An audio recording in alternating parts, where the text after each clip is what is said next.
Saudara, naiknya harga emas berdampak positif bagi Pegadaian. Omset dan jumlah nasabah Pegadaian mengalami peningkatan pada triwulan pertama. Kantor wilayah Pegadaian Makassar mencatatkan pertumbuhan nasabah Pegadaian naik sekitar 16,53%. Saat ini jumlah nasabah aktif Pegadaian Makassar mencapai 1.260.000 nasabah.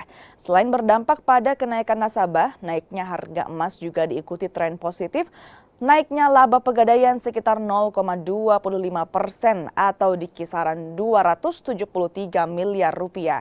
Kepala Kanwil Pegadaian Makassar bilang kenaikan omset logam mulia terjadi di triwulan pertama 2024 yang mencapai kisaran 25 miliar atau naik 0,54% dibanding omset logam mulia di tahun 2023 pada bulan yang sama.